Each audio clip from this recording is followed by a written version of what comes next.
Je suis un des avocats qui a osé pour la première fois attaquer en justice l'industrie du tabac. Nous avons tué Joe Camel. Nous avons fait supprimer la pub pour les cigarettes et nous avons ouvert la porte à plus de lois en faveur des non-fumeurs. Nous avons de plus en plus de preuves que la consommation de certains aliments riches en calories et en graisses crée dans le cerveau le même type de dépendance que la nicotine, l'héroïne ou la cocaïne.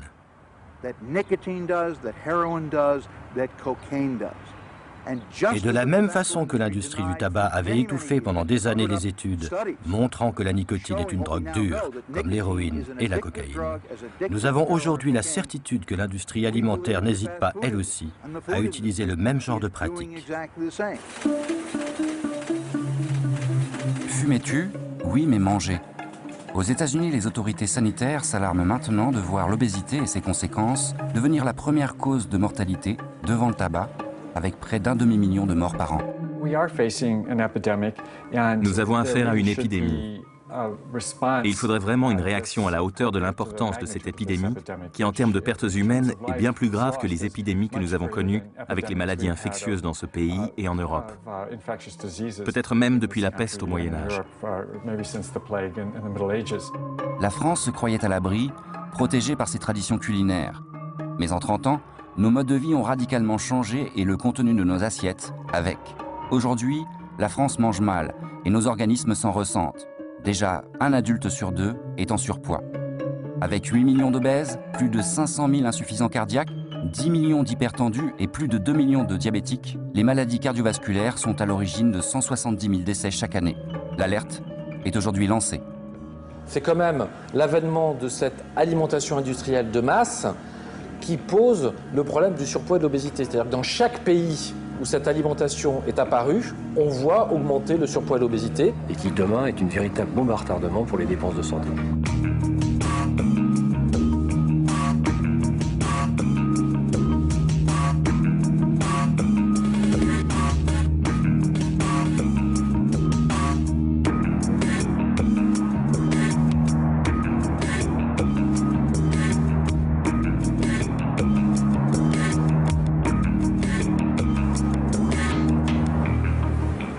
Loin de nos assiettes, le laboratoire de l'unité 5227 du CNRS étudie les mécanismes biologiques du cerveau humain, et plus particulièrement les phénomènes d'addiction. Alors en fait ici on a une poche de cocaïne avec 844,6 mg dans 500 ml de sérum physiologique.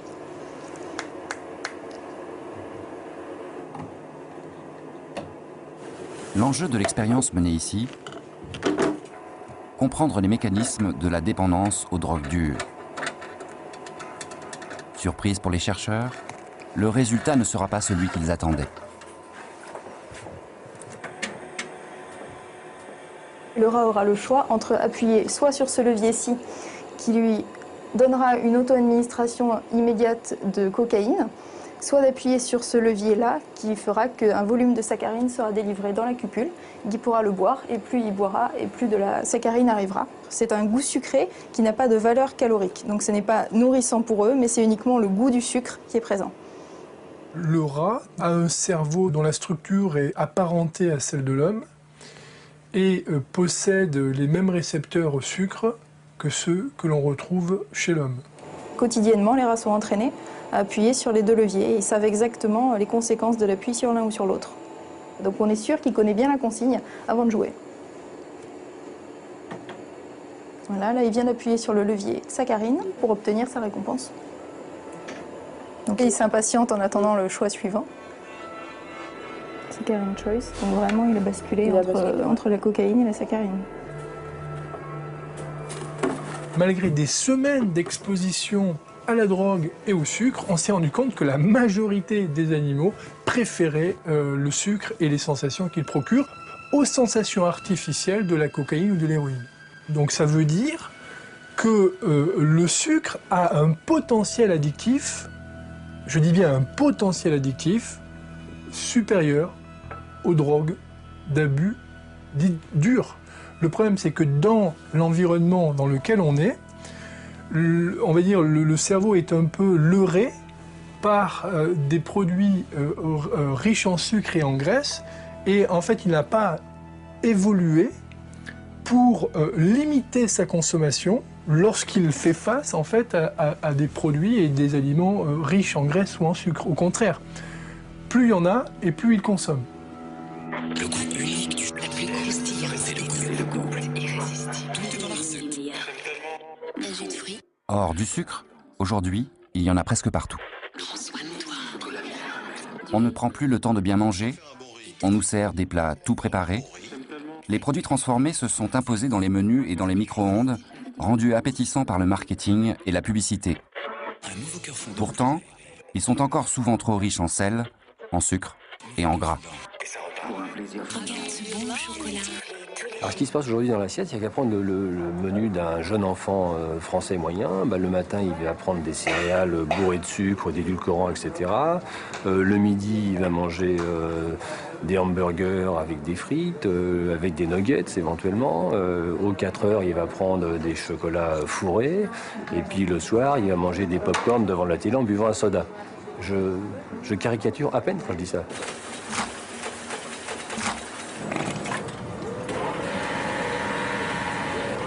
Il y a un lien indiscutable entre l'alimentation et les maladies métaboliques qui sont en train d'exploser, c'est-à-dire le diabète et les hyperlipidémies, et également l'hypertension artérielle, qui n'est pas une maladie métabolique, mais qui est un facteur de risque cardiovasculaire, et l'alimentation, trop riche en sucre, trop riche en gras, trop riche en sel. Aujourd'hui, 80% de nos aliments ont subi un processus industriel. Sans s'en apercevoir, très progressivement, nous sommes tous devenus dépendants d'un mode de consommation où le contact avec les aliments bruts et naturels s'est perdu. On l'a accepté comme une évidence parce que c'est pratique, parce que c'est rapide. On a à composer avec un système qui a été complètement transformé en 40 ans. Et nous subissons, je ne sais pas si c'est bénéfique ou pas, nous subissons une modification énorme des circuits de distribution et de l'aliment que nos gènes n'ont sûrement pas eu l'habitude, en tout cas le temps, de digérer pour s'adapter. Puisqu'en fait, on s'est adapté, nos ancêtres se sont adaptés au fil du temps, mais ils ont eu le temps de s'adapter. Et la révolution alimentaire que nous vivons depuis 50 ans a été trop rapide pour que nos gènes s'adaptent.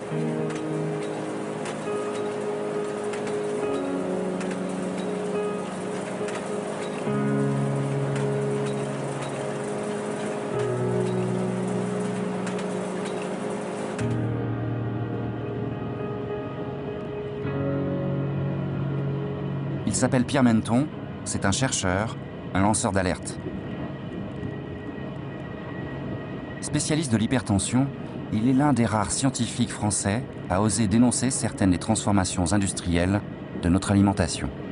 De manière générale, le secteur agroalimentaire actuellement produit des aliments qui, d'une part, sont appauvris en plusieurs nutriments de base, très importants, comme des vitamines, des minéraux, fibres et autres.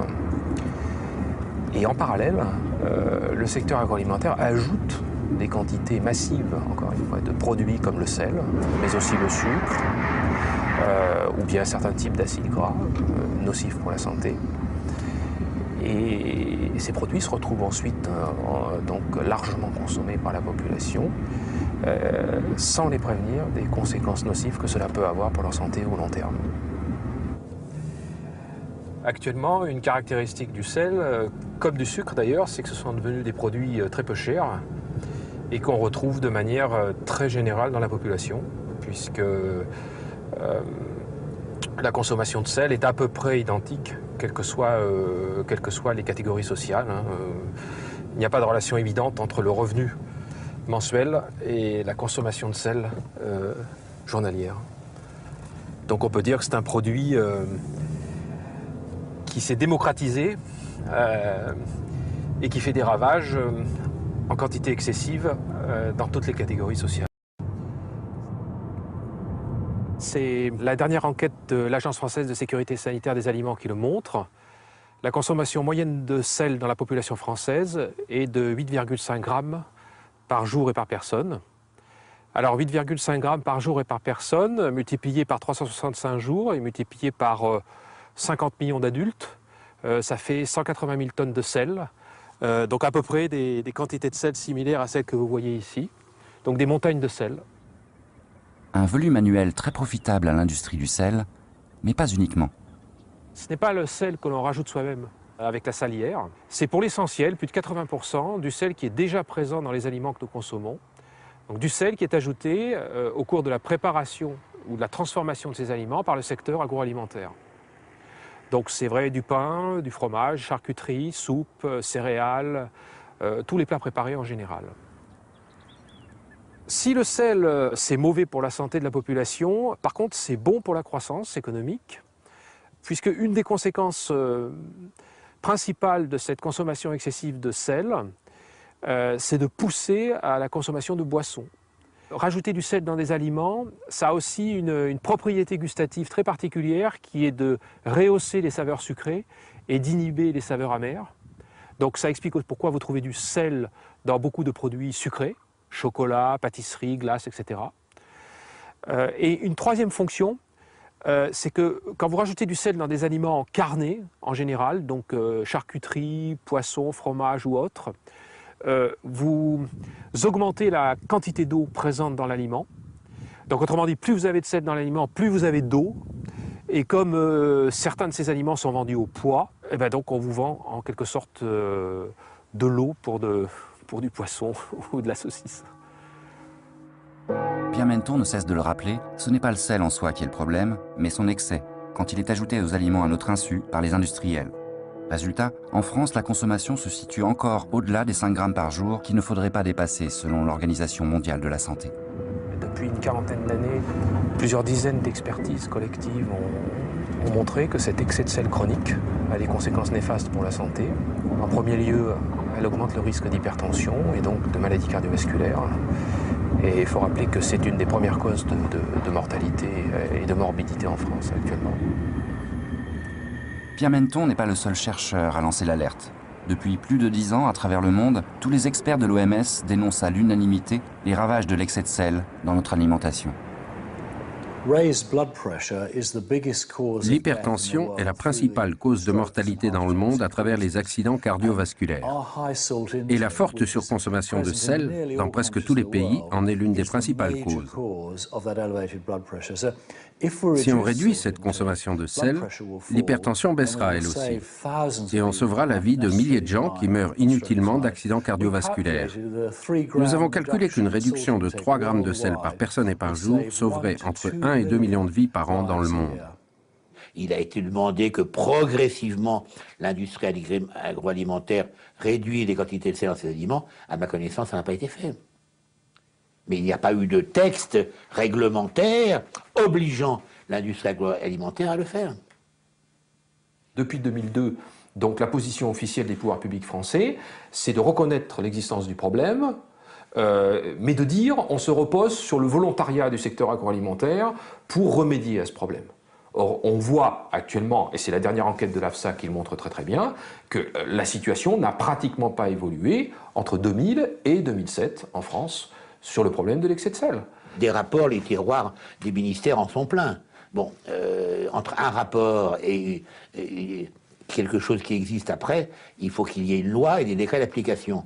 Or, souvent en France, il y a la loi, mais il n'y a pas de décret d'application. Donc un rapport, pour moi, n'a aucune utilité, à partir du moment où il n'est pas suivi des faits. Il faut savoir qu'il y a eu un groupe de travail mis en place avec l'AFSA, qui est l'agence de santé, sur ces questions, et qu'il y a eu un chantage de l'industrie agroalimentaire qui ne voulait pas signer le rapport si, dans les recommandations qui sortaient de ce groupe de travail, il y avait le fait de mentionner sur les plats la quantité de sel.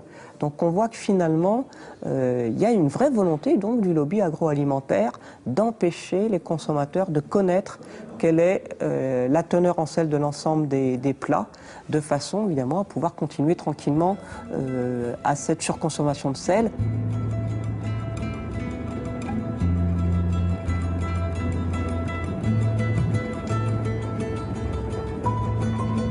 Pierre Menton prêche inlassablement aux 4 coins du pays pour que l'évidence scientifique l'emporte sur les intérêts d'un secteur économique puissant. Comme aujourd'hui, à Dijon, auprès de médecins généralistes et spécialistes.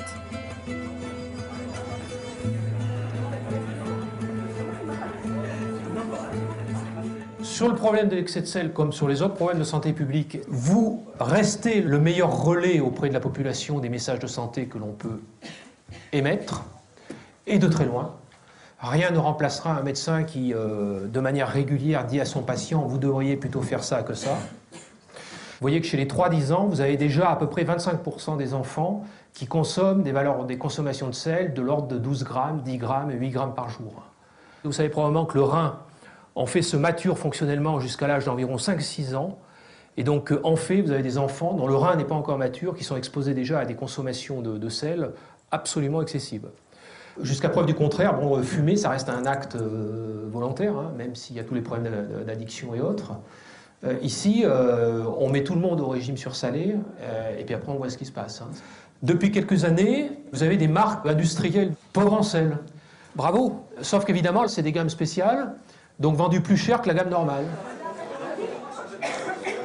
En 2008, on a de plus en plus de médicaments. On a des rayons alimentaires qui sont surchargés, donc on devrait se dire tout va bien, on devrait être qu'en bonne santé par les aliments et par les médicaments. Or on s'aperçoit que c'est l'inverse, que dans tous les cabinets, toutes les pathologies progressent, que ce soit le diabète, l'obésité, l'hypertension, etc. Dans ce type d'enseignement, on apprend à prévenir plutôt qu'à guérir les maladies, c'est-à-dire à empêcher que la maladie ne survienne par une alimentation adéquate avant, surtout.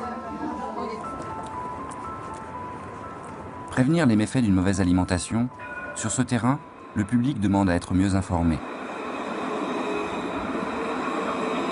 Pour lui répondre, les ateliers éducatifs fleurissent ici et là. Dans la Sarthe, l'espace santé active créé par la Sécurité sociale a investi, ironie de l'histoire, le local d'un ancien fast-food. Bonjour à tous, bienvenue donc à l'espace santé active. Je ne me suis même pas présentée, je suis Agathe Gégou, conseillère à l'espace santé active. Et aujourd'hui, on va travailler ensemble sur les maladies cardiovasculaires avec Sylvain Pichon, qui est infirmier libéral. Bon, vous connaissez tous le cholestérol. Donc vous avez une artère, hein. Quand elle est en bonne santé, elle est lisse, fluide, hein, le sang passe aisément. Et quand on mange trop de graisse, au fil des années, on peut avoir des petites taches de graisse qui vont se coller le long du tuyau. Et souvent, quand on fait un infarctus, en fait, c'est qu'on a, mettons, une artère qui s'est bouchée, par exemple là. Et en plus, avec l'hypertension, le tuyau n'arrive plus à être souple et il devient rigide. Et donc tous les ans, un petit contrôle, ça coûte pas cher à la Sécu, et par contre, en termes de prévention, ça rapporte gros. Alors maintenant, on va jouer. On va vous proposer un petit jeu. Le but du jeu, ça va être de chasser un petit peu les idées reçues sur la quantité de sel qu'il peut y avoir dans certains aliments. Donc vous allez essayer de les classer du plus salé, hein, jusqu'au moins salé. Les chips, c'est très salé. Ça, c'est pas du tout salé. Le beurre, c'est pas salé. C'est que des matières grasses. La conserve, c'est salé. La conserve, c'est salé, ouais. Là. Les produits qu'on achète déjà tout prêts, ouais, ils sont pleins de sel et plein de lipides, plein de graisse. On a fait le tour. Eh ben, on va passer aux réponses. Si on veut faire attention, bien sûr, on est obligé de regarder un petit peu les étiquettes des produits qu'on achète. Et vous allez pouvoir repérer le sel par le mot sodium. L'industrie agroalimentaire s'est rendu compte que c'est facile de rajouter du sel. Ça va être un peu plus, pour les papilles, un peu plus attirant. Et donc, les gens ont tendance à acheter un peu plus de ce produit-là. Donc, au fil des années, ils ont augmenté les doses de sodium, comme ça, subrepticement, régulièrement, et tout à fait en désaccord avec les lois de la santé. Alors c'est vrai pour l'excès de sel, mais c'est vrai aussi pour tous les autres déséquilibres alimentaires, hein, excès de sucre, excès de graisse, etc. Ce qu'il faut bien voir, si vous voulez, c'est que le problème, c'est une exposition chronique, donc tout au long de la vie des individus. Et donc vous avez ensuite donc les problèmes de santé qui apparaissent, donc pas immédiatement, effectivement, puisque ces expositions, ces surexpositions à l'excès de sel, à l'excès de sucre ou à l'excès de graisse, produisent des effets santé, mais en général qui ne sont pas immédiats. Chez certaines personnes, ça peut apparaître assez rapidement, mais chez la plupart des personnes, ça va apparaître beaucoup plus tardivement, c'est-à-dire à 20, 30, 40, 50 ans, où la personne va développer donc une hypertension, une obésité, un diabète, une hypercholestérolémie, et donc va être à risque d'avoir un accident cardiovasculaire. Et sur le terrain, les effets de 40 ans de révolution alimentaire commencent à se faire sentir de manière spectaculaire. Comme ici dans le Nord, à l'hôpital de Douai, où l'on s'inquiète de la rapide progression de toutes les maladies liées à une alimentation trop riche en sucre et en gras. Dans les années 2000, on était à environ 10-11% de la population adulte avait une obésité, pour passer maintenant à ce chiffre record de 18,1%. Donc il y a une très nette progression sur ces dernières années. Ah, ça va être comme en Amérique, les populations de patients obèses. Et donc avec une mortalité qui va aller en augmentant.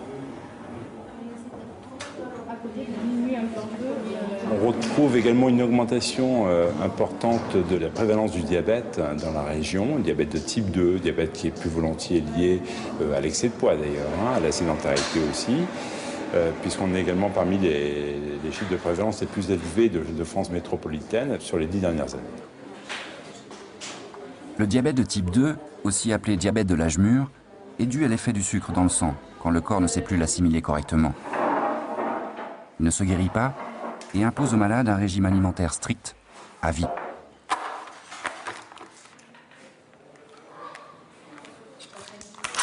Chaque semaine, à l'hôpital de Douai, un groupe de parole réunit les nouveaux diabétiques de la région pour les aider à faire face aux conséquences de leur maladie.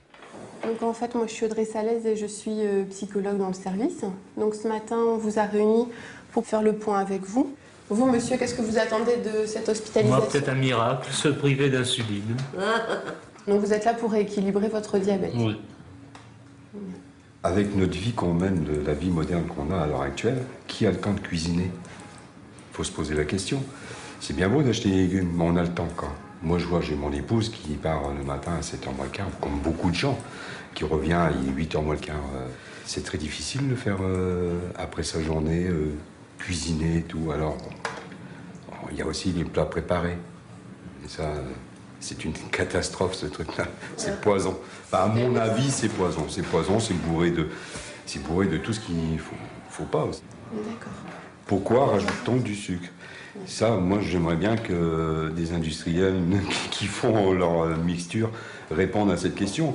Si c'est pas pour donner plus d'envie...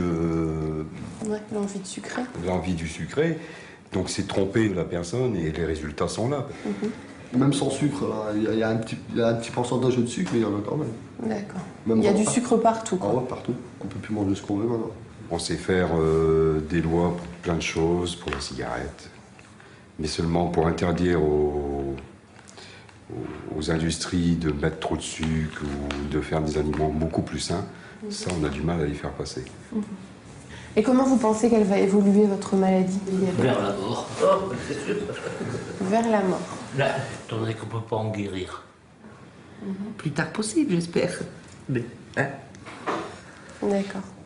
Est-ce qu'il y a d'autres questions?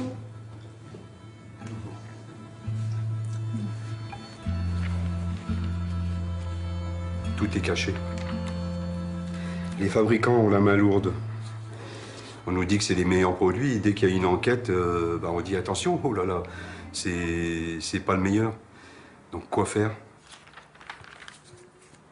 Pourquoi, sachant que des études sont faites, pourquoi on continue quand même à les trouver sur le marché? Puisque c'est si mauvais que ça pour la santé. Personne n'est à l'abri, personne. Moi, par rapport, par exemple, à mon vécu à moi, où on a des horaires où on termine tard, et la solution de facilité, c'est le plat préparé, c'est la soupe en poudre, et qui n'est pas forcément adaptée. On m'a découvert une hypertension artérielle avec, ce que je savais déjà, une surcharge pondérale, et donc avec un risque cardiovasculaire élevé. Donc, je dirais que tout le monde est touché. Aujourd'hui, l'hypertension et le diabète impactent l'espérance de vie de l'ordre de 7 à 8 ans.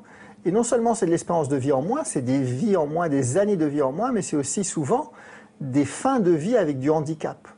Aujourd'hui, on sait que l'hypertension artérielle, comme le diabète, aboutissent à des fins de vie avec soit des amputations pour le diabète, soit de l'insuffisance cardiaque, soit des accidents vasculaires cérébraux, soit de l'insuffisance rénale. Et aujourd'hui, ce n'est pas tout de mourir plus jeune brutalement, c'est aussi vivre avec du handicap quand on a ces facteurs de risque. Chaque année, rien qu'en France, 19 000 amputations sont liées aux complications du diabète. Bonjour, bonjour. Les victimes de cette nouvelle lèpre des temps modernes payent cher les conséquences de leur mauvaise alimentation. Jeanne, la momie. Je m'en passerai bien. Hein.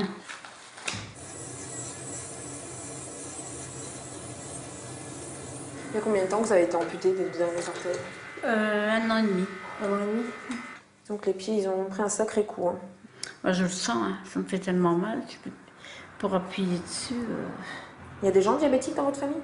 Non. Et c'est vrai que j'en vois beaucoup, beaucoup plus que je n'en voyais avant. Et c'est vraiment lié, en tout cas pour le diabète de type 2, à l'alimentation. L'alimentation a une part énorme dans l'apparition de la maladie. Merci. Il y a 2,5 millions de diabétiques de type 2 en France, dont 400 000 qui s'ignorent. Mais c'est le rythme de progression de la maladie qui inquiète le plus. Les projections qui avaient été faites pour les années à venir montrent que le diabète dans le monde entier va exploser avec une augmentation de 50 à 100% du nombre de diabétiques dans l'ensemble des pays du monde. Mais la France, qui fait partie des pays dits riches, n'est pas exempte de cette épidémie puisque entre 1990 et 2005, le nombre de diabétiques connus et traités en France a doublé.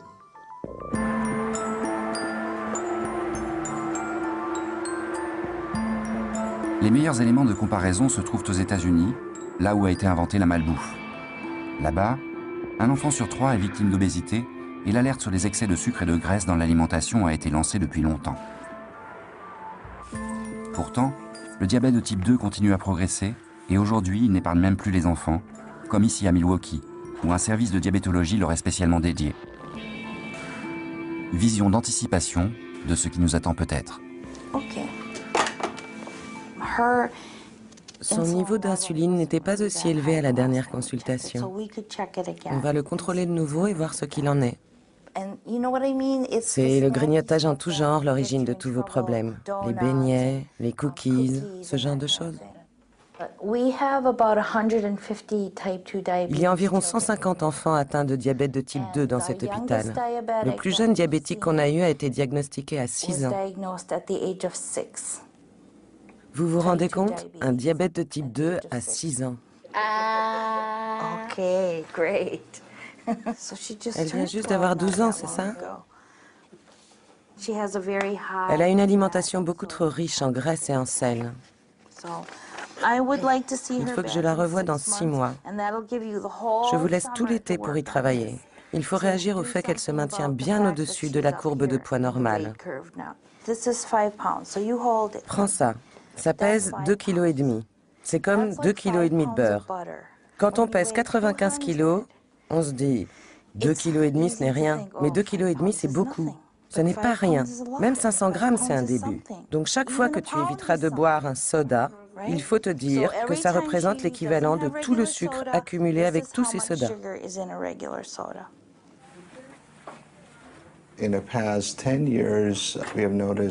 Ces 10 dernières années, nous avons remarqué qu'il y a 10 fois plus de diabète de type 2 chez les enfants et adolescents.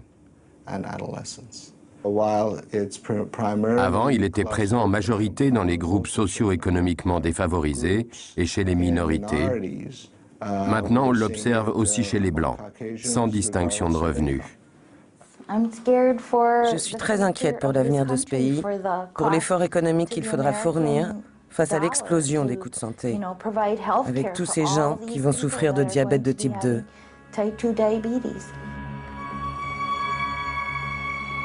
La crise sanitaire engendrée par la malnutrition n'est pas prête de diminuer, au contraire. Pour les plus hautes autorités scientifiques, les États-Unis se trouvent aujourd'hui dans une position inquiétante, unique dans leur histoire. C'est très inquiétant de voir que pour la première fois, dans certaines régions des États-Unis, l'espérance de vie a raccourci. C'est une tendance que nous avions observée.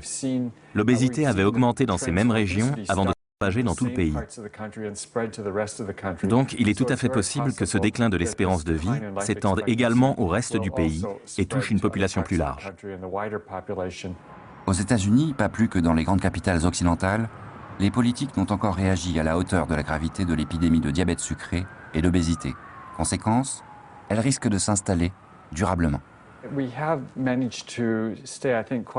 Nous avons réussi à rester assez indépendants dans nos recherches. Mais lorsqu'il a fallu transcrire les résultats en réglementation, aucun membre de notre département de nutrition à Harvard n'a été autorisé à faire partie du comité national des réglementations diététiques, alors même qu'une grande partie des recherches avait été menée chez nous.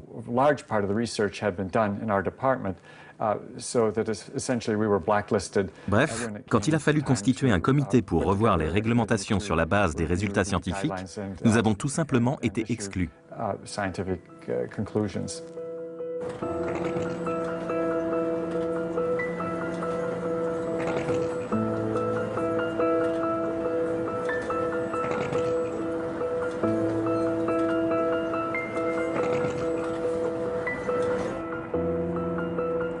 En France, Pierre Menton aussi dérange. Pour avoir été l'un des rares scientifiques à oser rappeler haut et fort les effets néfastes de l'excès de sel dans notre alimentation, il a d'abord subi des pressions au travers de son employeur. Voilà la lettre du comité des salines de France, donc adressée au directeur général de l'INSERM en 2006. Dans un récent passé, nous vous avons alerté sur les attaques sans fondement scientifique à l'égard du sel alimentaire auquel, dans sa monomanie, Pierre Menton se livrait sans discernement ni mesure. Nous nous réservons d'engager les poursuites prévues par la loi.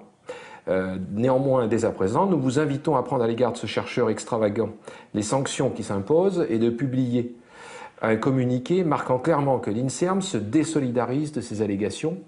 Veuillez agréer, monsieur le directeur général, l'expression de nos sentiments distingués.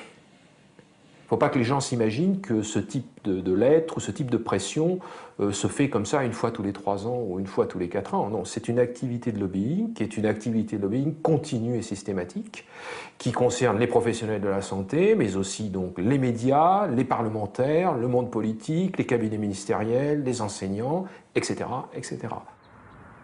Les pressions n'ayant pas réussi à le faire taire, Pierre Menton se retrouve en janvier 2008 sur le banc des accusés, attaqué en justice par ceux dont il dénonçait l'action. Je suis attaqué en diffamation par le comité des salines de France, qui apparemment s'est reconnu dans une phrase que j'avais prononcée dans un article de presse en 2006, qui disait « Le lobby du sel est très actif, il désinforme les professionnels de la santé et les médias ».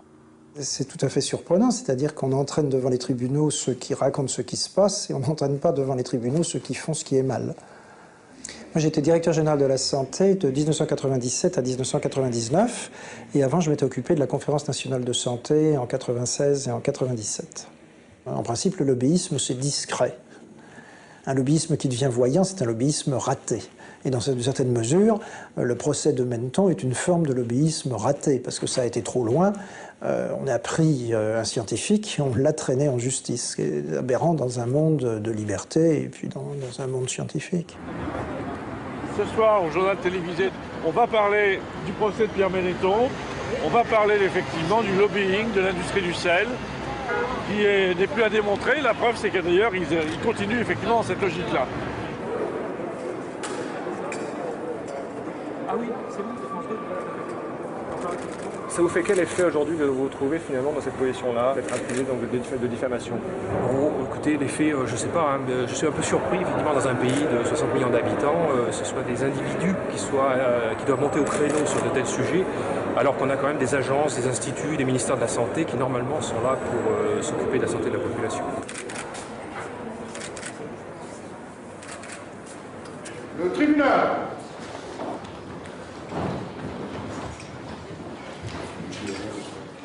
L'audience est ouverte, vous pouvez vous asseoir.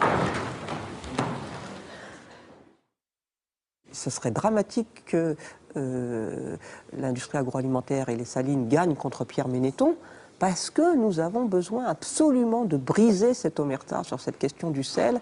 Il faut que nous puissions repartir dans l'année qui vient, dans les 18 mois qui viennent, avec l'obtention de cet affichage de la teneur en sel des plats préparés. Mesdames les directrices, mesdames et messieurs, chers collègues, chers amis, ce colloque qui nous réunit dans le cadre du programme national Nutrition Santé a Pour donner priorité à la santé publique dans la lutte contre les maladies de la malbouffe, en 2001, le gouvernement Jospin avait créé le PNNS, le Programme National Nutrition Santé, avec un objectif, agir sur notre alimentation pour tenter d'endiguer la progression de l'obésité et de ses conséquences sur la santé.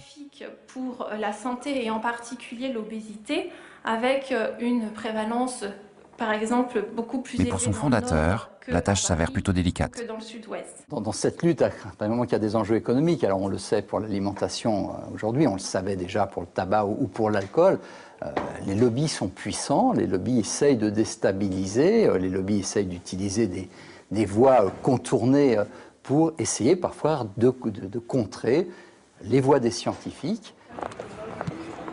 Dans les coulisses du pouvoir politique, les industriels s'activent. Pour maîtriser l'information les concernant, ils entretiennent les cellules de veille, chargées de repérer les journalistes importuns. Ils n'hésitent pas non plus à sponsoriser des colloques sur l'obésité pour faire passer leur message jusque dans les plus hautes sphères de la République. Alors évidemment, l'industrie agroalimentaire doit être un acteur majeur dans ce débat. On doit avoir une approche positive de l'alimentation. Malheureusement, je trouve qu'aujourd'hui, on stigmatise beaucoup, on diabolise beaucoup. Et ce que l'on voudrait éviter, si vous voulez, c'est que l'industrie agroalimentaire passe systématiquement comme le vilain canard que l'on diabolise. Il ne faut pas oublier finalement qu'il y a 50 ans, nous vivions dans un régime de rationnement alimentaire. Alors aujourd'hui, le défi auquel nous sommes confrontés, c'est la surabondance. Et pourquoi est-ce que l'industrie finalement s'est développée? C'est tout simplement pour permettre de mettre à la disposition du consommateur 24 heures sur 24, 365 jours par an, des produits qui, par essence, sont saisonniers. Donc, c'est clair que le rôle de la conserve, le rôle du surgelé et le rôle de toutes les transformations, quelles qu'elles soient, sont absolument vitales pour l'avenir de notre pays. Voilà ce que je voulais dire.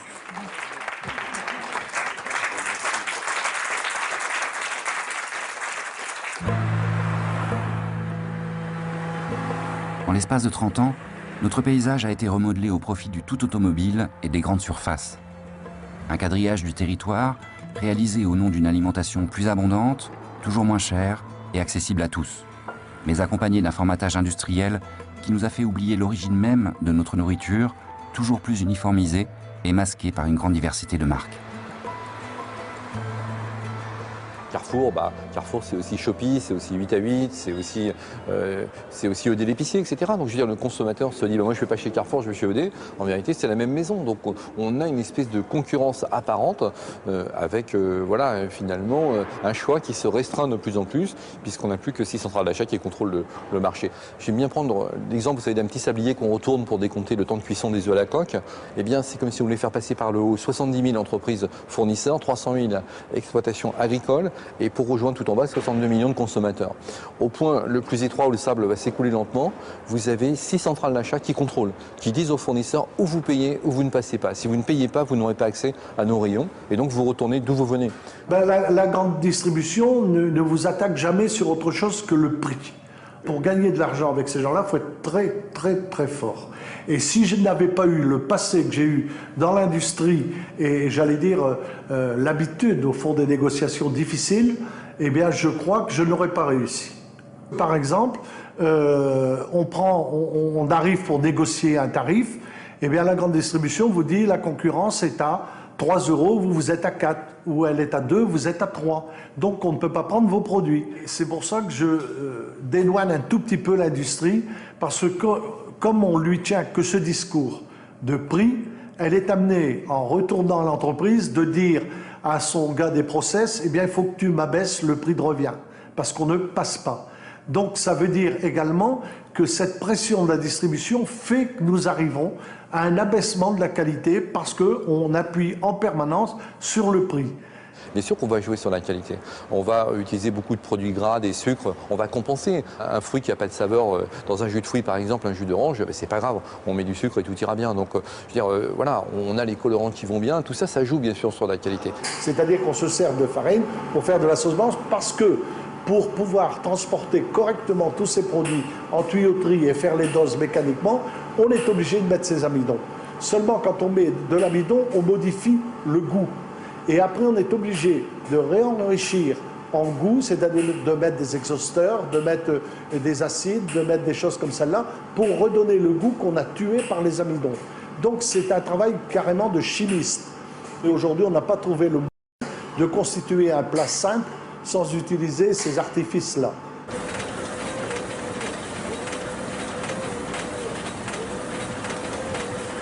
C'est la raison d'être, je dirais, un petit peu de cette alimentation industrielle qui doit flatter le goût.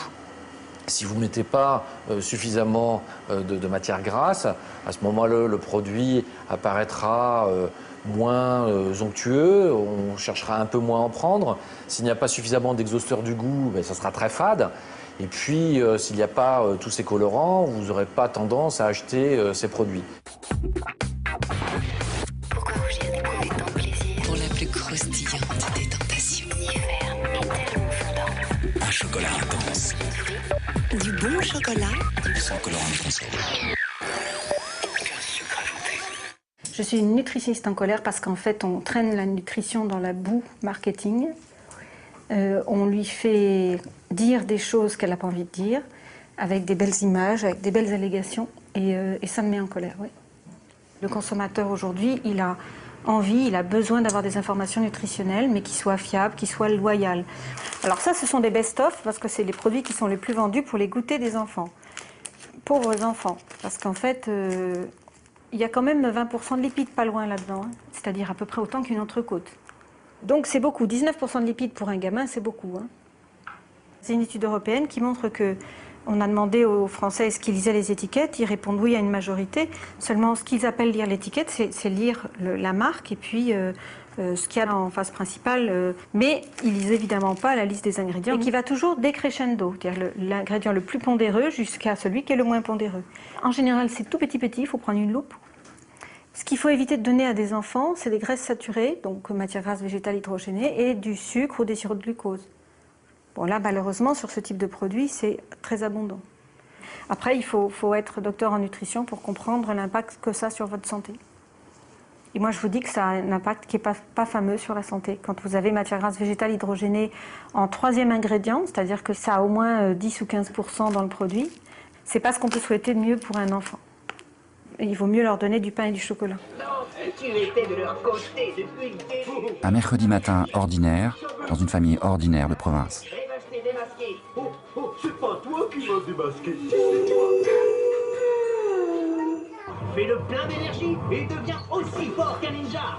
La petite bouteille pleine d'énergie. Tiens le bon. Écoute la pub. Mérite de grignoter.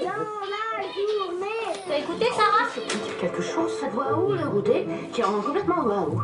On va au casino. Oui, on va au casino acheter un chewing-gum, oui. Et il y a aussi beaucoup de tentations au niveau de la télé. On voit bien des fois quand on va dans les magasins, ouais, tu m'achèteras telle chose parce que se passe à la télé. Ma copine, elle a mangé ci, nous on mange pas ça. Il y a beaucoup de choses qu'ils voient à la télé et je trouve que c'est pas forcément toujours bon parce que entre les publicités, on nous dit mangez 5 fruits et légumes par jour, mangez pas trop les repas, mangez pas trop gras. Et juste à côté, vous avez une pub avec la grosse pizza pleine de graisse. Je trouve que c'est une contradiction qui est franchement... c'est vraiment... je trouve qu'il y a beaucoup de publicités qui sont en contradiction avec toutes les campagnes d'information qui sont lancées. Et puis c'est sûr que ça leur donne envie parce qu'en plus ils voient le produit et c'est présenté vraiment d'une manière qui donne relativement envie, hein, je dirais.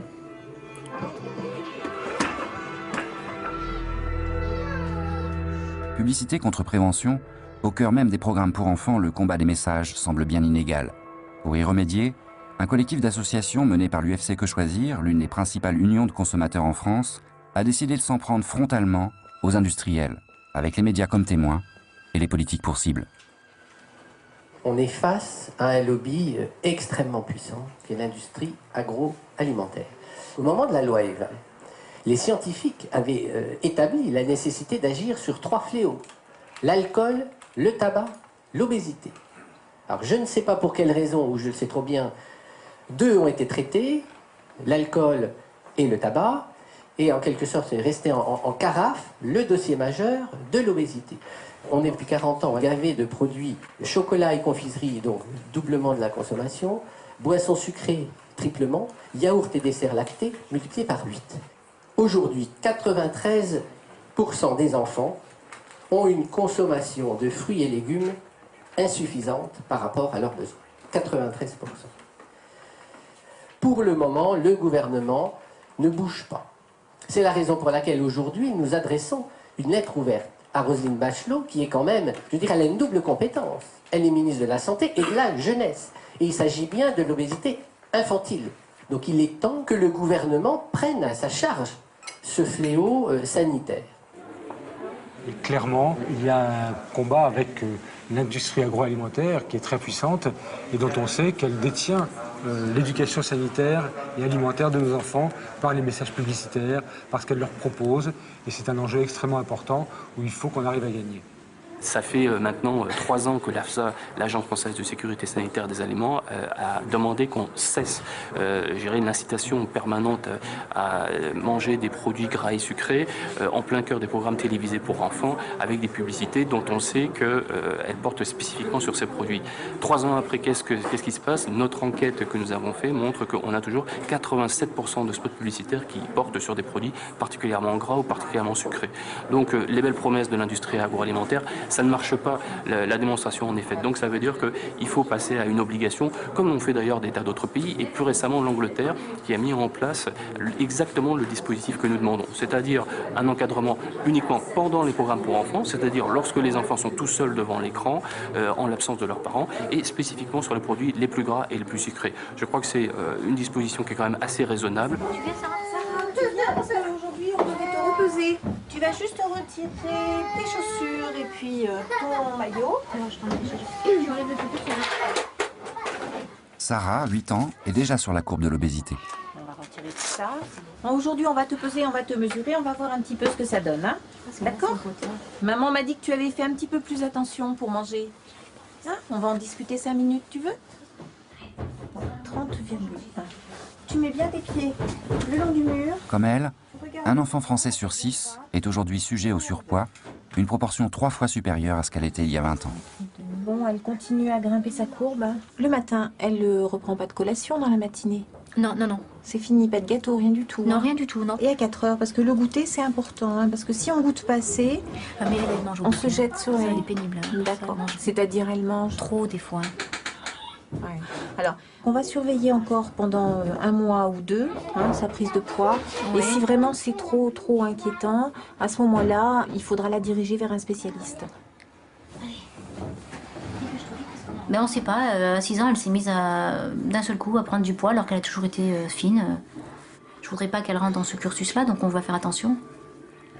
Sarah, tu bois de l'eau tout de suite et tu boiras du sirop tout à l'heure. Tu peux bien boire de l'eau. Si tu bois du sirop tout de suite, quand les autres ils vont boire un verre de sirop tout à l'heure, tu n'en auras pas. C'est à toi de voir. Mais moi j'ai dit non. Tu peux boire un verre d'eau, tu boiras du sirop après. Un verre de sirop pour le goûter et un verre en début de repas. Après c'est de l'eau. Le sirop c'est du sucre inutile. Écoutez bien la pub là. Ne mange pas trop sucré. Pour préserver la santé de nos enfants, seule la loi peut jouer les garde-fous, répètent inlassablement les militants du UFC Que Choisir. Ce jour-là, l'association de consommateurs et ses alliés mettent les petits plats dans les grands pour prendre à revers les lobbies de l'agroalimentaire. Nous, on a décidé de partir en campagne, une campagne sur le terrain, donc avec la mobilisation des citoyens, et puis à travers eux des députés au niveau local. Et puis alors maintenant, on est arrivé dans la phase de la mobilisation au niveau national des députés pour les inciter à passer à la dimension législative.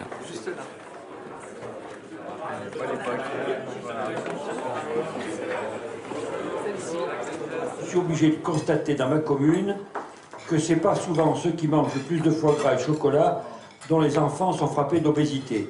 C'est souvent les milieux les plus populaires. Il faut reconquérir un espace pour l'alimentation de qualité, revoir aussi nos éléments économiques. La responsabilité des grandes surfaces en termes de marketing est absolument considérable. Et donc nous devons avoir un rôle de contrainte sur tous ces sujets. Pourquoi ne pas envisager de surtaxer les matières grasses et de détaxer les fruits et légumes? Nous pensons qu'il faudrait interdire les publicités portant sur des produits trop gras, trop sucrés, dans les émissions qui sont destinées aux enfants, que ce soit avant, pendant, après. La lutte contre l'obésité doit devenir une priorité de santé publique. Je crois qu'il y a un Parlement, une volonté d'aller vers des textes législatifs solides. Vous comptez vraiment sur nous, Monsieur le Président. Et le message semble enfin passer lorsque les sénateurs décident d'inscrire à l'ordre du jour les menaces que fait peser la nourriture industrielle sur la santé publique. Mais ce jour-là, si le ton se veut solennel à la tribune, les bancs des élus restent clairsemés. La séance est ouverte.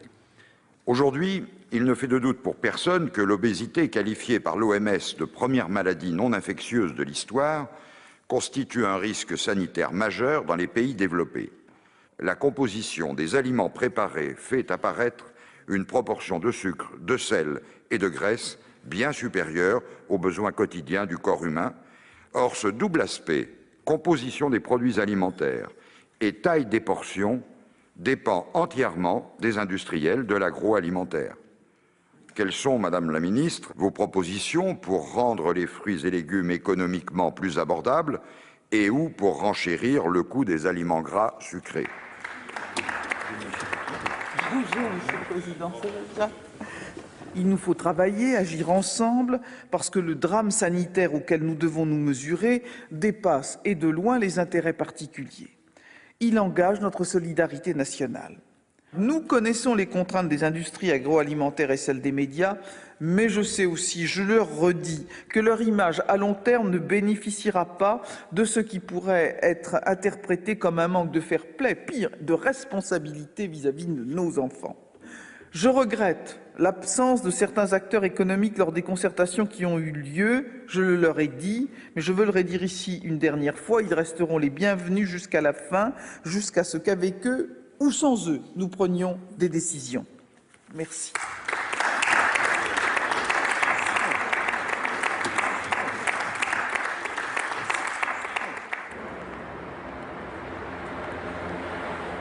Première victoire contre les lobbies. Pierre Menton est jugé innocent de l'accusation de diffamation lancée contre lui par les Salines de France. Bien c'est gagné.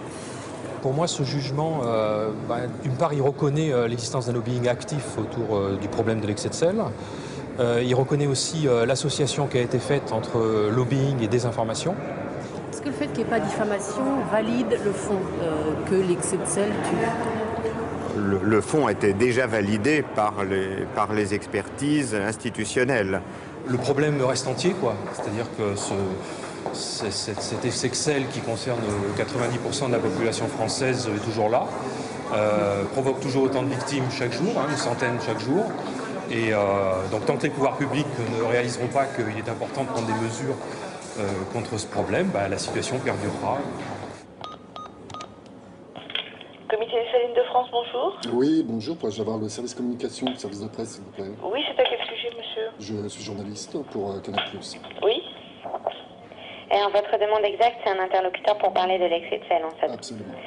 Donc, nous, on ne souhaite pas venir enrichir la polémique, puisqu'il y a eu un jugement de rendu, on l'accepte et voilà. Vous allez faire appel ou pas, alors?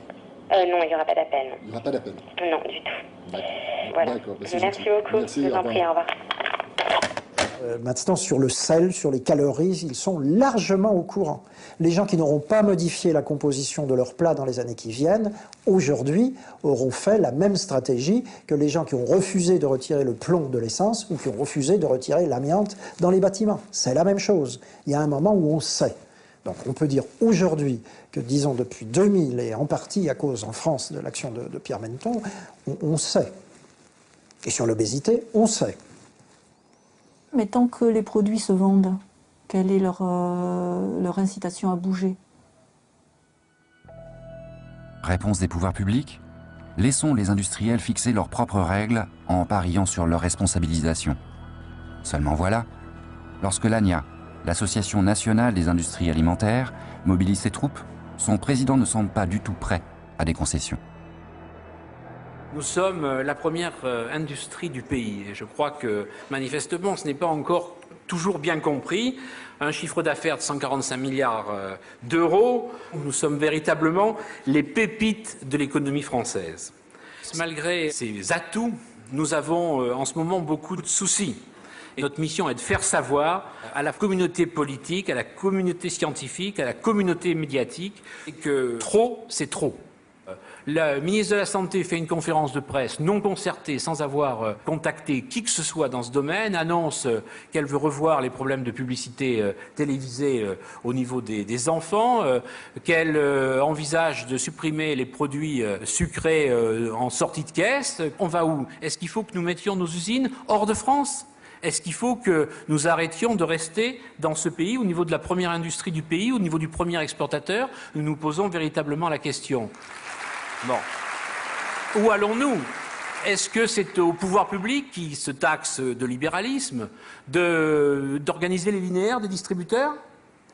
Est-ce que demain, on va se rapprocher des magasins d'État? À ce moment-là, c'est une autre approche du libéralisme très particulière. On l'a déjà connu dans les années 50 en Union soviétique. Si c'est ça qu'on veut recréer, ça ne me paraît pas la bonne approche. Et s'il le faut, nous changerons de méthode. Ça marche pas mal pour les taxis. S'il faut le faire, nous aussi, on a beaucoup de camions.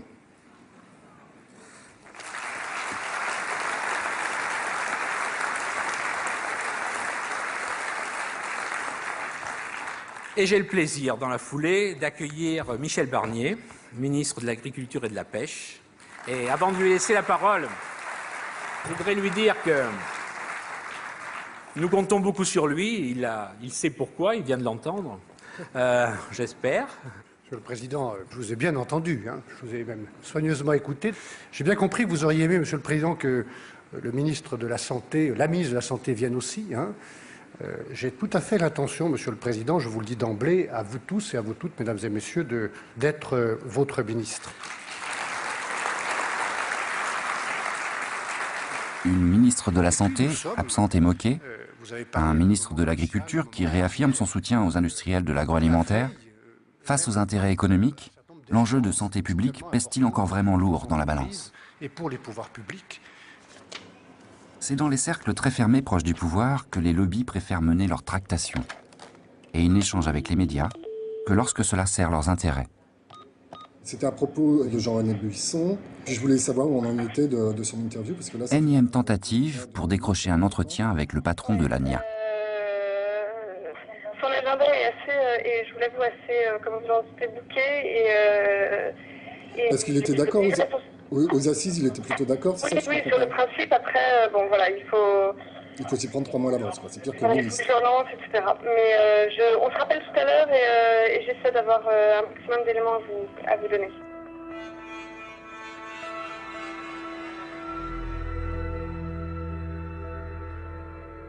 Très souvent, ces industries, ces lobbies jouent du risque de fermeture d'entreprise, de la délocalisation et ainsi de suite. On sait que c'est le discours habituel et qui permet donc de faire pression, de faire peur et finalement on n'obtient pas d'avancer sur ces questions de prévention, ce qui est quand même très dramatique parce que pendant ce temps-là, on perd du temps et ça veut dire autant de Français en plus qui sont malades. Rungis. Image d'Épinal du ventre de la France d'il y a 30 ans. Perico Légas est critique gastronomique. Journaliste pour l'hebdomadaire Marianne, il a fait de la qualité son cheval de bataille. Pour lui, bien manger n'est pas qu'un acte vital, c'est aussi un enjeu politique. Ça, c'est le poulet de Bresse, hein. C'est magnifique. Tout ça, c'est un patrimoine menacé. Et bien entendu, le drame, c'est quand l'industrie s'est emparée de l'alimentation française. Elle n'a cherché qu'à conforter ses profits, améliorer ses bénéfices, et on a évidemment donné à la population à manger des produits qui étaient fabriqués, qui n'étaient plus produits, qui étaient fabriqués dans des conditions évidemment totalement déplorables. Allez-y, monsieur, allez-y, je vous en prie. On fait de la culture intensive, et pour que le productivisme soit rentable, eh ben, c'est pétri de chimie. On met de la chimie partout, de la technologie partout, des conservateurs. Et aujourd'hui, le problème n'est pas de donner à manger à tout le monde, mais d'écouler la surproduction. Et donc, on a fait baisser la qualité de façon à ce que cette production soit le moins cher possible à produire, de façon à ce que l'agroalimentaire puisse faire le maximum de bénéfices. Et cette logique est en train de prendre des proportions telles qu'on est en train de dépeupler la planète, d'empoisonner les terres, et bien entendu, aujourd'hui, d'empoisonner la population.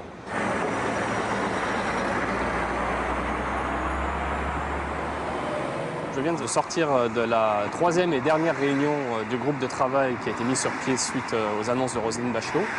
Les nouvelles sont un peu mitigées parce que déjà on se doutait que les professionnels de l'industrie agroalimentaire et de la grande distribution ne seraient pas là. Et effectivement, ils n'étaient pas là. Donc 3e et dernière réunion de politique de la chaise vide. Moi, mon interprétation, c'est effectivement que les industriels jouent la montre. Ils essayent probablement de voir combien de temps ils peuvent durer sans avoir à sortir des engagements qui soient fermes. Au service de qui les pouvoirs publics exercent-ils leur action? Est-ce au service donc, des lobbies économiques ou est-ce au service de la population générale?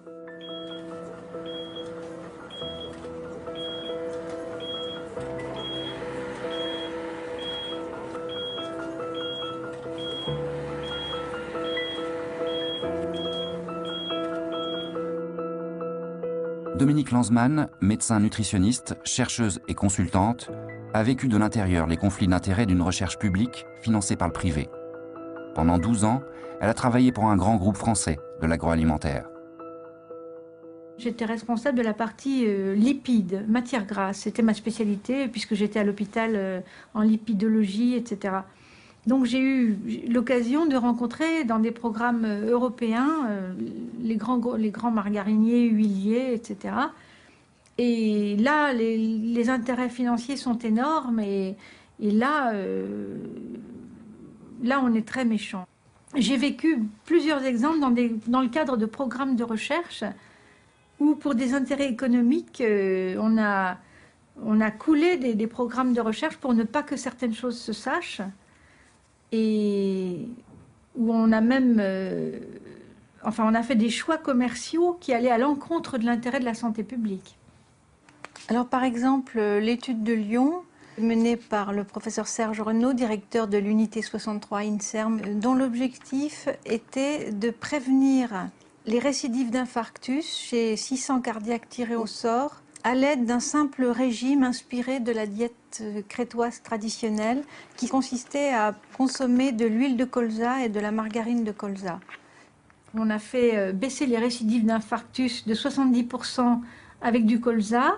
Voici les sujets expérimentaux. Vous voyez que leur courbe se maintient très près du 100%. Ils restent en vie sans problème, alors que les contrôles, les témoins ici qui reçoivent de l'huile de tournesol, de l'huile végétale, enfin d'autres régimes dits prudents, eux, vous voyez qu'ils ont de nombreux événements et que leur pourcentage de sujets survivants et en bonne santé diminue très vite. L'étude a été publiée en 1993 et Unilever, qui non seulement finançait l'étude mais fabriquait la margarine de l'étude, était au courant des résultats depuis à peu près 1991. Eh bien, il a fallu attendre plus de 10 ans pour avoir en France une margarine au colza sur le marché. Unilever n'a pas sorti sur le marché la margarine malgré les supplications du professeur Renaud. C'est moi qui leur ai demandé de faire une margarine à base de colza. Ça aurait permis de sauver bien des gens qui ont des accidents coronariens. Une margarine? Ben oui, cette margarine, oui. Mais ils ne voulaient pas le mettre sur le marché. On préfère mettre sur le marché une autre margarine beaucoup plus chère qui à l'époque se vendait plus de 3 € la barquette, c'était Proactive. Et pendant ce temps-là, pendant 10 ans, les cardiaques français n'ont pas eu accès à une margarine de colza. Et avec 170 000 décès par an cardiovasculaires, vous imaginez si cette margarine de colza avait été sur le marché, le nombre de décès qu'on aurait pu prévenir.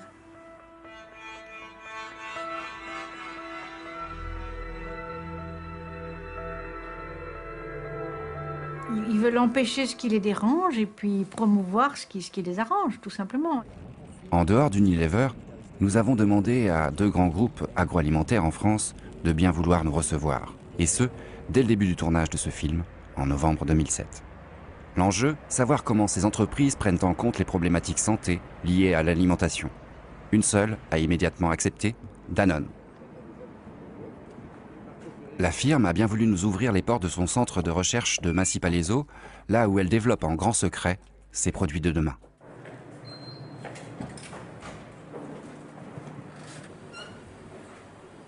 Donc ici, en fait, vous avez un laboratoire de microbiologie et de biologie moléculaire. On n'est pas dans la médecine parce qu'on n'est pas ici pour traiter, on est plutôt ici pour comprendre quelle est la flore qu'un individu sain doit avoir. Ici, l'entreprise emploie 360 scientifiques et la pointe de la technologie, avec une seule mission, mettre en œuvre sa nouvelle stratégie. Du tout petit, du petit bébé à la naissance jusqu'au senior, le plus âgé possible, on a tellement de propositions à faire, tellement de besoins pour arriver à avoir une meilleure vie. C'est le début, hein. On est dans de la science, on est dans de l'exploration, mais on peut très bien imaginer que dans 5 ans ou dans 10 ans, on va être capable de développer des aliments qui permettront d'orienter notre flore pour nous aider à être dans les meilleures conditions qui soient. On sera sur un yaourt, par exemple, qui va permettre de régler la flore pour, par exemple, ne pas tendance vers un surpoids. Hein, ou pour les personnes qui sont en surpoids, leur dire, OK, prenez plutôt ça, parce que vous avez tendance à capter trop d'énergie, par exemple. Aujourd'hui, le marché de l'alimentation santé pèse déjà plus de 12 milliards d'euros. Il y a quelques jours, juste avant la première diffusion de ce film, Nestlé France, que nous avions sollicité il y a plus d'1 an, a finalement souhaité s'exprimer. On considère qu'on est partie prenante de ce secteur et qu'on veut même être le leader dans le domaine de la nutrition, la santé et du bien-être. Voilà. Si un sujet sur l'alimentaire est fait, nous estimons que notre rôle dans cette catégorie, notre rôle notamment de leader dans le domaine de la nutrition, santé et bien-être, nous intéressait beaucoup d'être partie des sociétés interrogées. Nous sommes conscients que pour le moment, la qualité nutritionnelle, le faible taux en sel, le faible taux en gras, le faible taux en sucre est plutôt l'apanage de marques qui sont en effet légèrement plus chères que d'autres offres produits et que nous travaillons donc à des offres produits moins chères pour élargir le bénéfice de tout ce que la recherche de la nutrition Nestlé a permis déjà de faire comme avancée sur nos marques phares. Et une société comme Nestlé, appuyée sur la recherche-développement et beaucoup d'efforts de reformulation et d'investissement industriel, arrive à la fois dans les catégories où nous jouons à être le produit préféré en termes de goût, mais un produit qui a un avantage significatif en termes de nutrition par rapport aux produits concurrents. Pendant des années, l'industrie du tabac a nié que le tabac pouvait être dangereux pour la santé. Et donc, chaque fois que quelqu'un disait que le tabac provoque telle ou telle maladie, le cancer, l'insuffisance respiratoire, l'industrie du tabac disait que c'était faux. Et il a fallu des années pour arriver à prouver qu'il y avait un lien entre le tabac et les risques sanitaires. Et actuellement, la plupart de l'industrie agroalimentaire, qui pilote des études comme celles réalisées par l'industrie du tabac, finance ces études avec des protocoles qui font que l'on ne peut pas démontrer le côté néfaste de l'alimentation parce que l'étude ne permet en aucun cas de le démontrer. Si vous prenez le cas de l'aspartame, par exemple, vous apercevez que donc, sur à peu près 200 études actuellement disponibles étudiant les effets santé des consommations observées d'aspartame actuellement dans la population, la moitié sont financées par le public, la moitié sont financées par le privé. Et qu'est-ce qu'on observe? C'est que la totalité des enquêtes financées par le public décrivent un effet nocif des quantités actuellement absorbées d'aspartame sur la santé, et que seulement 3% des études financées par le privé décrivent un effet nocif de l'aspartame. Ce qui montre de manière vraiment éclatante, si vous voulez, les biais que peuvent introduire la source de financement dans les résultats de la recherche. Ils diffusent une propagande qui est souvent trompeuse. Par exemple, elle est très efficace au sujet des acides gras trans. Ils diffusent des informations mensongères dans des débats à la radio. On les retrouve ensuite dans des éditoriaux du Wall Street Journal, puis sur Fox News. Ils contrôlent les médias les plus importants et les plus puissants des États-Unis.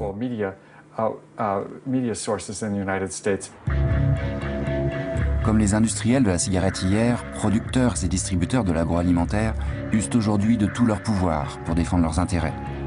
Comme tout groupe de pression organisé, ils ne jettent l'éponge que si on les y contraint par la loi. Aux États-Unis, un avocat a osé attaquer et il a gagné. Les multinationales sont très difficiles à faire bouger. C'est pour ça que les attaquer en justice reste un des moyens les plus efficaces pour les forcer à changer. Les gens se moquaient et disaient « Ces procès sont grotesques, ils sont ridicules ». Mais on en a déjà gagné 10, obligeant les grandes firmes comme Kellogg's, Kraft, McDonald's et d'autres encore à des changements importants dans leur fabrication. Il y a encore un procès en cours. McDonald's le juge illégitime, mais les 4 juges chargés de l'affaire ont déclaré qu'il s'agissait d'une action tout à fait valide. L'un d'eux a même été plus loin en affirmant que les nuggets au poulet de McDonald's semblaient avoir été créés par Frankenstein. Et devinez quoi ? Depuis, McDonald's a de lui-même modifié la recette de ce produit grâce à ce procès.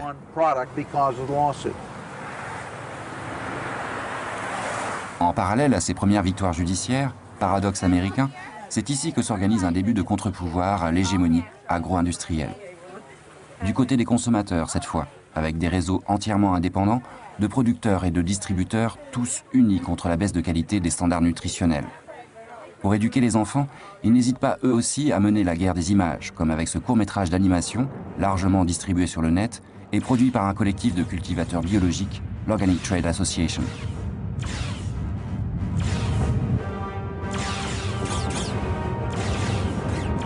These are dark times, young Cuk. What do you mean, Obi-Wan Kenobi? For over 1,000 generations, organic food like us lived in harmony with the ways of the farm. The farm? Yes, Cuk. The farm is what gives us our power. It's a kind of a field that creates all edible things. Wow. But alas, the market has been taken over by the dark side of the farm. An empire of pollution and pesticides has ruthlessly conquered the market, nearly wiping out our organic birthright with unsustainable, short-sighted practices like genetic engineering, irradiation, and massive chemical pesticide use. Seduced by artificially lower prices, people don't even want to know where their food comes from. The true ways of the farm are now almost forgotten. But there is a new hope.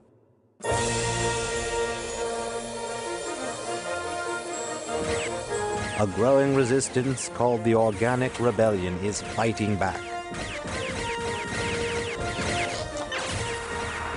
Pour mieux lutter contre les méfaits de l'alimentation industrielle, les consommateurs américains se sont lancés un même défi aux 4 coins du pays. Ne plus se nourrir que dans un rayon de 160 km, en privilégiant des produits sains et locaux. Comme les légumes biologiques produits par la famille Jenner, les militants paysans du nouveau millénaire. Nous pourrions bien être la première génération à vivre moins longtemps que nos parents. Le taux de diabète chez les enfants n'arrête pas d'augmenter. Beaucoup de gens se tournent vers la médecine. Ok, les médicaments, c'est important. Mais chez nous, il y a un dicton qui dit « on est ce que l'on mange ». Les gens l'ont oublié. Et quand on ne sait plus ce qu'il y a dans la nourriture, quand on ne sait même plus comment elle a été fabriquée, ça peut devenir très dangereux.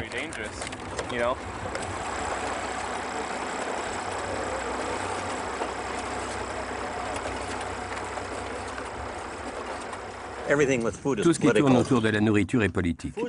La chaîne alimentaire et l'agriculture de ce pays ne fonctionnent plus. Alors on peut choisir de faire partie de la solution ou bien de continuer à contribuer au problème. Si vous refusez l'alternative et si vous vous contentez de dire « c'est comme ça, j'y peux rien », alors vous faites partie du problème.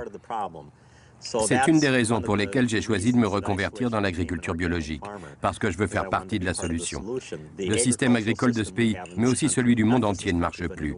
Nous devons revenir à l'origine de ce qu'est vraiment la nourriture.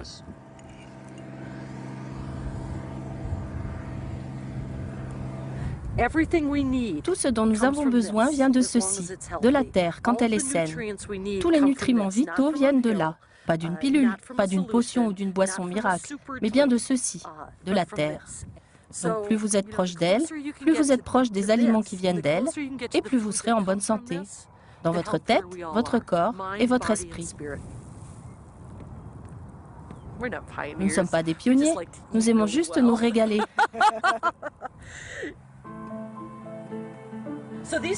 Ces tomates seront dans vos magasins dans environ 60 jours. Et d'ici là, les plants vont grimper jusqu'au plafond.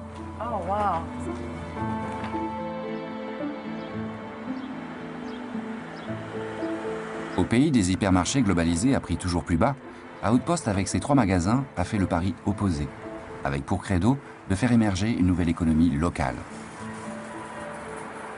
Et ça marche. Le réseau national des épiceries coopératives auquel Outpost appartient représente déjà un marché de plus de 1 milliard de dollars.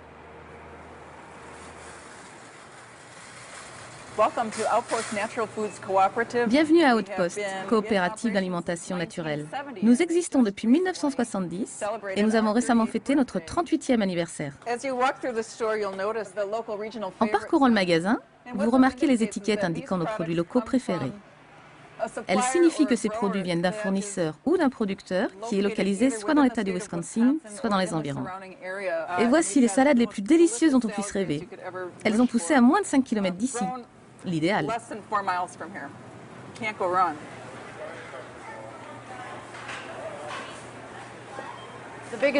La principale différence, c'est que nous sommes une coopérative qui appartient à ses clients, des gens qui vivent ici. Nous avons 13 000 actionnaires. Chacun gère sa part de la coopérative. Nous les écoutons. Nous sommes attentifs à ce qu'ils veulent, à ce qui leur importe et donc à la qualité de ce que nous vendons. J'ai décidé de devenir actionnaire parce que notre société a besoin de retrouver une économie locale. On a besoin de paysans proches de nous et pas de produits expédiés de Californie à 2500 km d'ici.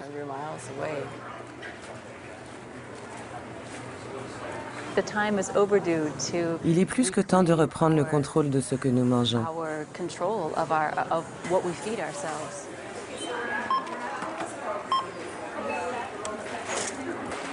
C'est vrai que faire ses courses dans un magasin comme celui-ci reste un luxe. La population par ici en a les moyens, mais il faut un certain revenu pour pouvoir se permettre d'acheter des produits biologiques. Dans les quartiers les plus pauvres, vous n'avez pas les magasins qu'il faut. Vous n'avez pas accès à ce genre de produits, ni même aux aliments frais. Donc les pauvres sont toujours sacrifiés.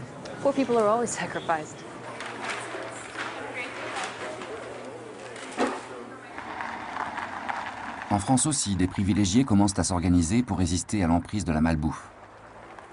Comme au château d'Arnajon, près d'Aix-en-Provence, où les cours particuliers de cuisine de Marc Héracle n'ont jamais connu autant de succès. Alors on va commencer par faire du poulet au vin, au romarin et à l'ail. C'est très bon aussi avec du gibier. C'est vraiment une très très vieille recette. Et les gens emportaient ces morceaux de poulet dans les champs au moment des vendanges. J'ai fait terminer la cuisson sur un feu de bois. C'est vrai qu'il y a des recettes simples qui sont délicieuses et qui sont bonnes pour la santé. Donc, plutôt que prendre des plats surgelés, congelés, ça n'a pas les mêmes saveurs. Quand on a la chance de ne pas avoir à compter, on voit forcément les choses différemment, on va prendre plus de temps au marché, on va pas aller au premier supermarché du coin. Voilà. Moi, les supermarchés, j'ai de plus en plus de mal. Si on veut bien manger, ça va, c'est pas... On ne passe pas 3 heures en cuisine non plus, on peut faire des choses très simples avec de bons ingrédients. Je pense que le goût est devenu une culture, quelque chose réservé à des gens cultivés, qui ont les moyens de le goûter, ce goût, et qui ont les moyens de se l'offrir.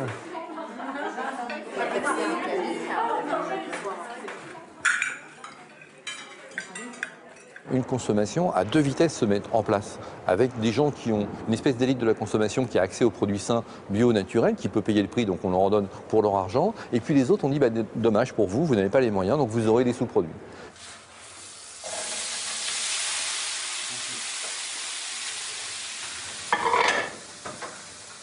Bien se nourrir pas cher, c'est infaisable.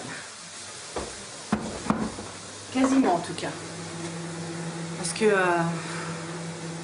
les légumes sont chers et ils augmentent de plus en plus. Pas les salaires. Donc ça fait que ça le fait pas.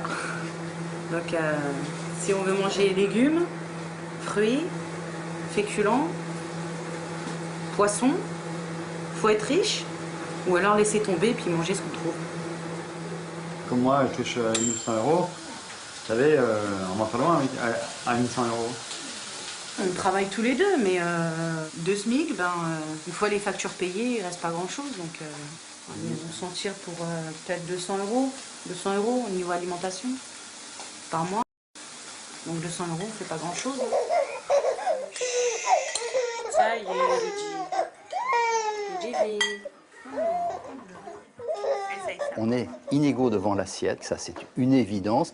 Et si vous regardez la prévalence de l'obésité chez les ouvriers par rapport au cadre supérieur, vous avez environ près de 2 fois plus d'obèses dans les populations ouvrières que dans les cadres supérieurs. On peut dire, si vous voulez, que la consommation de fruits et légumes frais est un marqueur des inégalités socio-économiques. C'est absolument un moyen de saisir l'inégalité, parce que cette consommation varie selon le revenu, selon le niveau d'éducation, selon le statut socio-économique. En fait, ce qu'on constate, c'est que le Français moyen va dépenser entre 6 et 7 € par jour pour s'alimenter, tout compris, en tout cas pour son alimentation à domicile. Donc on se dit, pour lui, ça ne doit pas être un problème tellement d'argent, mais plus un problème de choix, de désir de s'alimenter correctement, d'autres problèmes que des problèmes strictement budgétaires. Dans certaines familles, à l'heure des devoirs, on se défend comme on peut, jour après jour, contre les mauvaises pratiques alimentaires. Pour une journée, on a besoin d'eau, de 5 fruits et légumes, du pain ou des céréales ou des féculents à chaque repas. D'accord. Les laitages, les poissons, œufs ou viande. c'est pareil. Et puis les graisses, tu vois, ils les ont mis tout en haut et on en a besoin que d'un tout petit peu, en fait. Tu vois, c'est pour ça qu'on a fait une pyramide. Mais les produits sucrés, on les a pas mis parce qu'en fait, on n'en a pas besoin. C'est quelque chose qui n'est pas indispensable à la santé. Tu comprends ?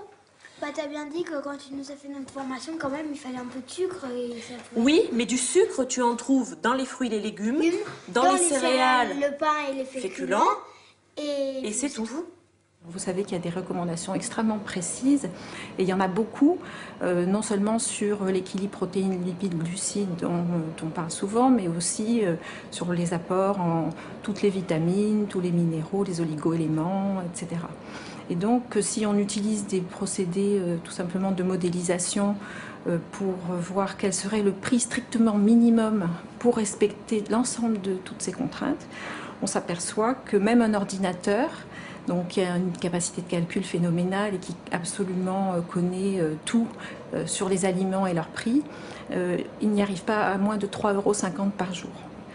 On est à 5 à 6 millions de personnes en France qui dépensent moins de 3,5 € par jour pour l'alimentation à domicile. 3,50 € par jour, soit environ 1,50 € par repas, serait donc le minimum vital pour avoir une alimentation équilibrée. Dans un quartier sensible de Clermont-Ferrand, une association de consommateurs, la CLCV, a décidé de tenter l'expérience. On va essayer de relever un triple défi, c'est-à-dire essayer de préparer quelque chose de pas cher, de bon, où on ait du plaisir, et d'équilibrer. On essaye de faire un menu où on retrouve les familles d'aliments. Qu'est-ce que vous avez envie? On avait dit un couscous, mais ça fait long. La tagine à l'agneau, ça cuit plus vite. On part sur une tagine? Ouais. Je dis qu'on était combien tout à l'heure à manger? 16. On a 24 €, à peu près. On doit avoir à acheter sur la liste. Il n'y a pas des langues de chat là dans les gâteaux? Oui, des langues de chat, en gâteau. On essaie de jouer le moins cher. 20 centimes. Tout est transformé. On a du dextrose de blé, du blanc d'œuf en poudre, du sel, etc. Donc bon, là, on se fait plaisir, mais c'est vraiment au niveau nutrition, c'est nul. C'est pas génial. C'est pas recommandé. Je ne sais pas si on prenait un produit, celui-là il est plus cher, il est quasiment le double. Si on retrouve les ingrédients. Là, par contre, on a un produit qui est nettement plus cher, mais on démarre à ingrédients favorisés. Mais sur les gâteaux, ce qui est drôlement intéressant, c'est de regarder quand même un petit peu comment la composition. Ok, là, c'est juste pour décorer le dessert, donc ça roule. Après, qu'est-ce qu'on avait d'autre? Après, il nous reste légumes, viande et fromage blanc. Oui. Combien elle est la banane? La banane, 1,09. 1,09. Ils y vont pas de main morte? Non. On va prendre des plus petits poulets. On a trouvé des poulets moins chers. Ça fait déjà 50 centimes au moins pour les deux. 24,6. Moi, je trouve qu'aujourd'hui, ça démontre que de toute façon, on a vraiment beaucoup de mal à concilier prix et qualité. Parce que là, on a pratiquement systématiquement pris des produits dans le rayon discount. Mais c'est juste ça. Ça fait partie d'ailleurs. Moins c'est cher. Sur des produits transformés, plus c'est sucré, plus c'est gras. Moins c'est cher, plus on va avoir des fruits et légumes poussés avec des pesticides, etc. Sur la viande, moins c'est cher, plus on va avoir des poulets en batterie, moins de qualité, de la façon dont les animaux sont nourris.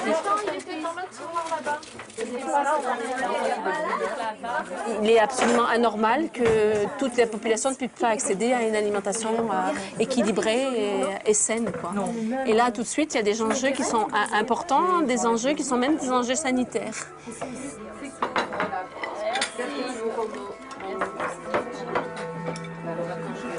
Bon appétit à tous. Merci.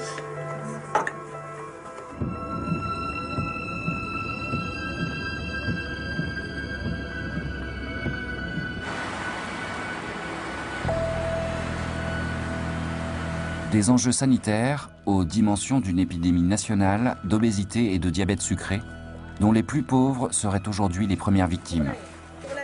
Les médecins épidémiologistes en mesurent déjà l'impact sur le terrain. En Seine-Saint-Denis, à la maison de quartier de Bondy, un test de dépistage systématique a lieu ce jour-là, quand la médecine de santé publique rencontre des bénéficiaires de l'aide alimentaire. Ça fait au moins 3-4 mois que je ne suis pas travaillé, rester à la maison. J'ai pris au moins 25 kilos. Mais vous grignotez? Oui, tout le temps. Mangez toute la journée? Ouais. 14,5 glycémie. Vous êtes juste à la limite. Mais vous creuserez la question la semaine prochaine avec le médecin, d'accord? Et vous avez déjà contrôlé le cholestérol, le diabète? Oui. Pas de diabète, pas de cholestérol? Non. On regarde le sucre, on regarde les graisses, on regarde pas mal de choses qui ont un lien direct avec leur hygiène de vie et surtout l'alimentation. D'habitude, vous m'avez dit que vous aviez 1,33 g. Oui. Bah, c'est 1,64 g. C'est un petit peu élevé. J'ai mangé le sucre ce matin. Ouais. Mais c'est un tout. Le diabète, c'est pas que le sucre. C'est les graisses. Ouais. Tout ça, ça joue. Hein. D'accord? On a vu que les colis qui étaient distribués étaient extrêmement déficitaires, justement dans les aliments nobles, les fruits, les légumes et le poisson. Et très souvent, ces colis, qu'est-ce qu'ils apportent? Ils apportent les produits d'épicerie, quelque chose qui certes va les aider, puisque ça va quand même combler le besoin de manger, mais qui ne va en aucun cas compléter et rééquilibrer une ration qui elle-même est déjà déficiente à la base. On se rend compte qu'on est en train de créer une fracture alimentaire entre ceux qui vont pouvoir consommer sainement et ceux qui n'ont pas le choix et qui vont consommer des produits moins chers et donc bourrés de sel, bourrés de produits, bourrés d'adjuvants et qui donc seront ceux qui seront ensuite qui seront le plus soumis aux maladies, que ce soit obésité, que ce soit hypertension ou que ce soit cancer. Donc vraiment, fracture alimentaire qui provoque une fracture sanitaire.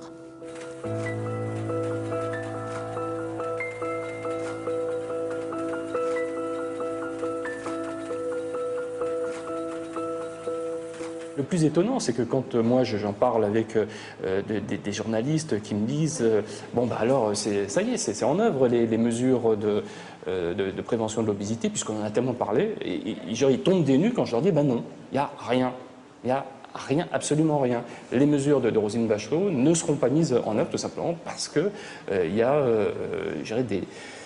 eu tout ce travail de lobbying, ce travail de sape extrêmement efficace, il faut le remarquer, de la part de ces lobbyistes. Plus d'un an après le début de cette enquête, aucune grande loi sur l'obésité et ses conséquences n'a encore vu le jour. Les pouvoirs publics continuent à parier sur la seule bonne volonté des industriels. Pourtant, plus personne n'ignore les enjeux de santé publique pour la société de demain.